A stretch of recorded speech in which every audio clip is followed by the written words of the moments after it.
these urban communities that need help. And I've been telling them that with the Trump administration, the cavalry is coming, that they care about jobs.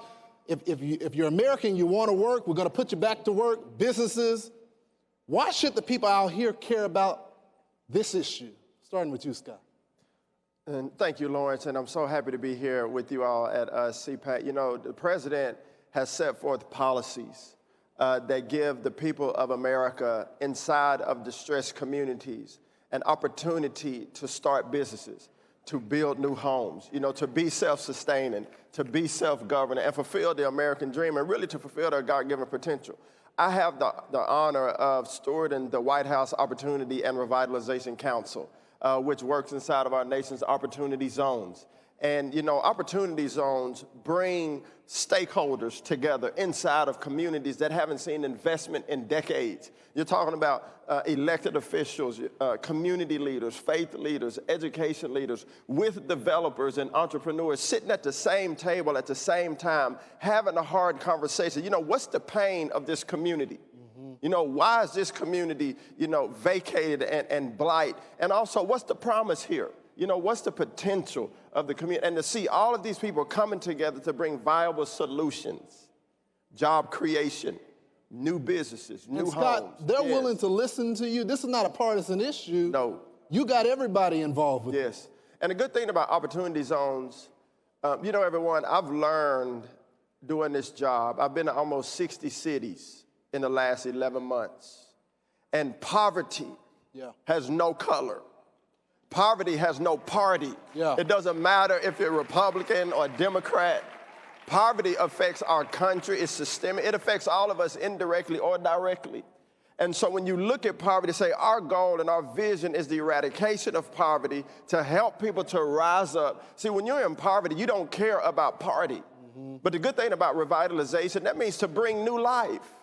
Revitalization doesn't have a party. It starts inside the heart of every man and every woman. So I'm proud to steward this initiative, you know, in opportunity zones for our country. Administrator, we hear about it, about the regulations that were in these communities that was stopping the growth from the EPA. How bad was it? We had a lot of regulations that were stopping growth around the country. And the important thing about these opportunity zones is going in with some federal money under our brownfields program and cleaning up these communities and then attracting private sector dollars into these communities. President Trump really cares about the forgotten Americans of this country. And these opportunity zones are in the inner cities and they're in rural communities. And what we've done over the last 3 years is invest in these communities. And when we invest a little bit of money from the federal government to clean up these sites, the private sector then comes in and they invest more money. And we're seeing, after we've cleaned up a site, the local tax revenue goes up 27 to $98 million. We've created, I believe it was over 155,000 jobs in these communities by cleaning up these brownfield sites in these and the opportunity zones.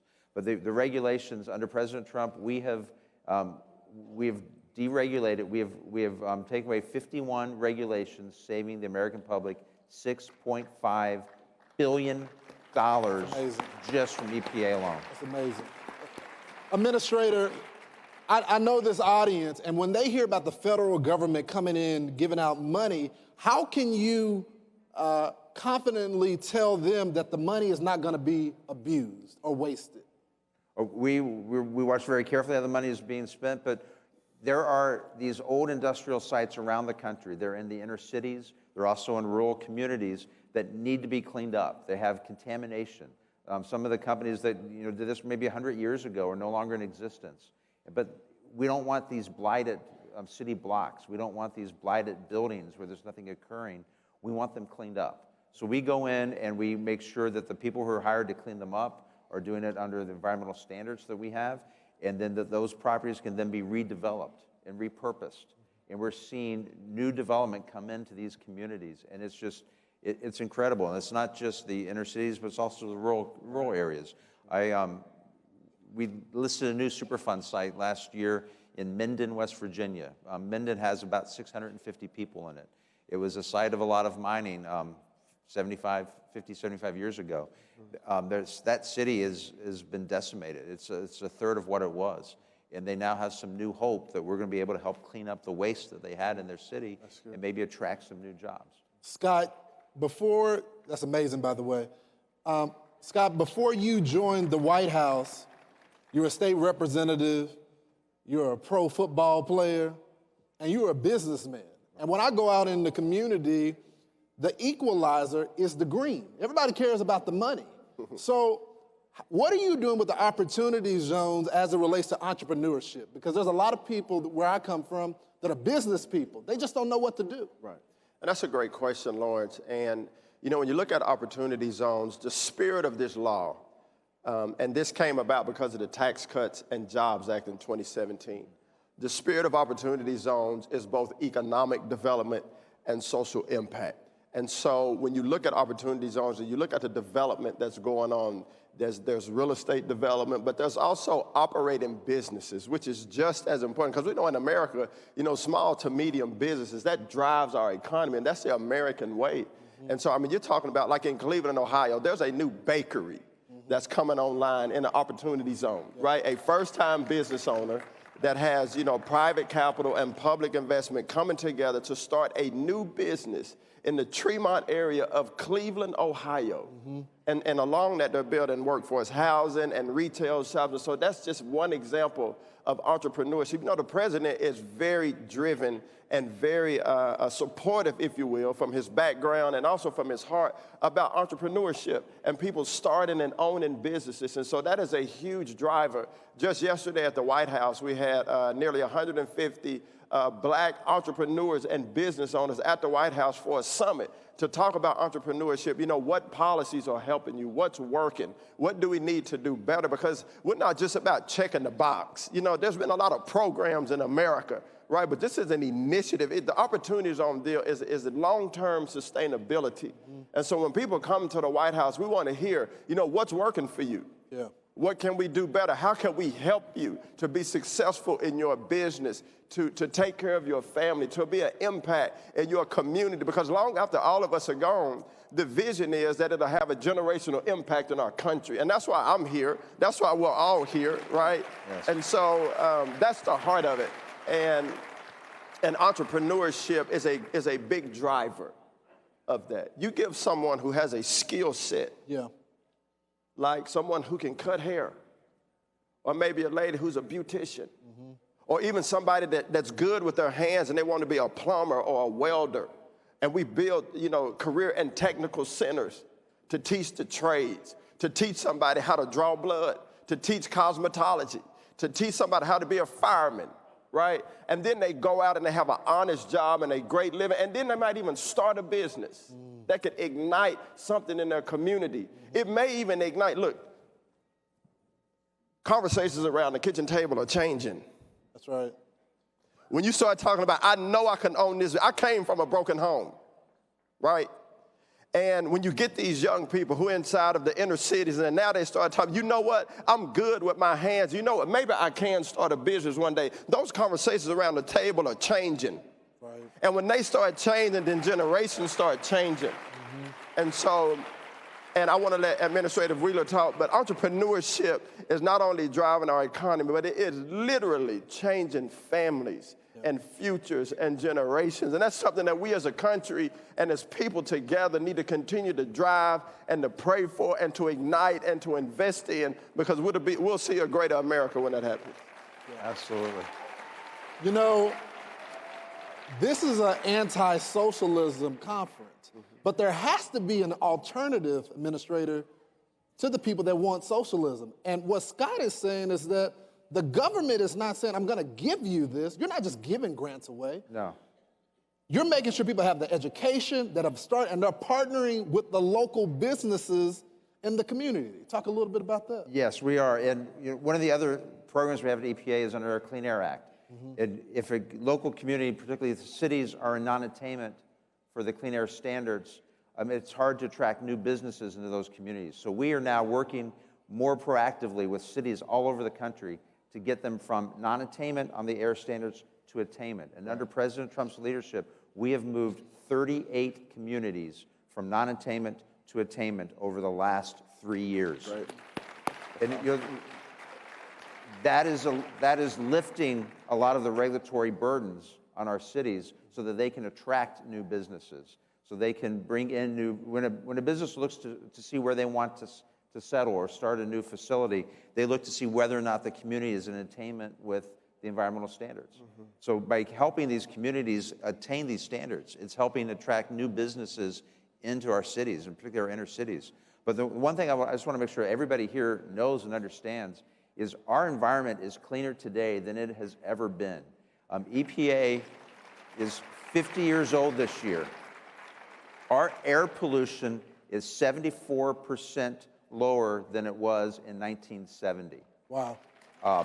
74%. We measure 6 criteria air pollutants. We've been measuring them for 50 years, and all 6 have gone down under President Trump's leadership. Our air is cleaner today. Our water is cleaner today. In 1970, 40% of the water systems failed to meet EPA standards. Today, over 92% of the water systems meet the standards every single day, and we're working with the other communities that occasionally have a problem with their water system. So make sure that we provide clean water to every American, regardless of their zip code and where they live. Come on. Everybody deserves clean air and clean water. So, Administrator, I have to ask you because, being in this media business, you don't hear. I've noticed that. Right. Yeah. So tell me, what data do they have that you don't have? And you're the EPA administrator. Hey, you know what, Administrator, can I say something right quick? Absolutely. Is that all right? If we go, Administrator Wheeler is doing a tremendous job at the EPA. When you think about the EPA, right, who thinks about the EPA, literally? I do. I know you do. But people need to understand that this is a business-minded leader and a business-minded administration. When you drive by brownfields, when you drive by blighted communities, you drive by there, you take all of that for granted. What he sees is opportunity, because developers do not want to develop in a place that is dirty, that has contamination. And so what he is doing is literally clearing the way for development to come inside of these communities that have not seen development in a long time, because it's clean, right? It's cleaned up, and so it is very important, right? But about what he's doing. I do want to point out, I want to make sure everything is cleaned up for more development and for people to have jobs and opportunities, but we also care about the environment. I'm an Eagle Scout. I still go hiking. I still go camping. And I want to make sure that the environment is safe and preserved for future generations. Thank you, sir. That's awesome. This is not a EPA secretary, administrator that sits behind a desk. He's been on the road with Scott Turner, making sure, looking at the community, seeing what's going on, and clearing the way, getting big government out of the way, checking them so these businesses can come back to the community. Another crucial part, Scott, is education, right? Yeah. We want people to have jobs, we want entrepreneurship, but we want quality businesses. So what do you guys have been doing to make sure that these people are ready to go out there, be in the workforce, and then be job creators? That's a good question. And I'm sorry for interrupting you, bro. No, go right ahead. I'd rather listen to you speak. We're good friends, and he's doing a tremendous job. So, it's one thing to have jobs, to be creative, but you have to train the people to take the jobs. Mm-hmm. And so workforce development is a tremendous and a very important initiative of the administration. And Ivanka Trump is leading that effort when it comes to workforce and workforce training. And so, on the Opportunity and Revitalization Council, there's 14 federal agencies and 3 state and regional partners. And we have different pillars inside of the council, from entrepreneurship to economic development to safe neighborhoods and to labor and education, workforce training.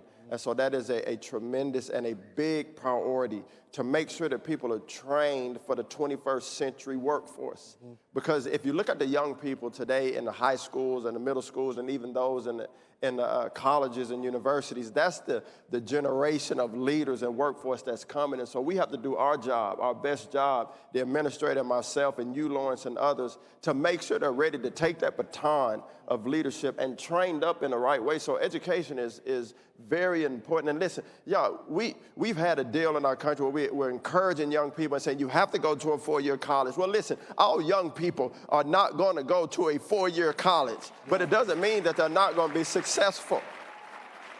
Yeah. And so we need to change that narrative and change those conversations, because some young people become discouraged. That's right.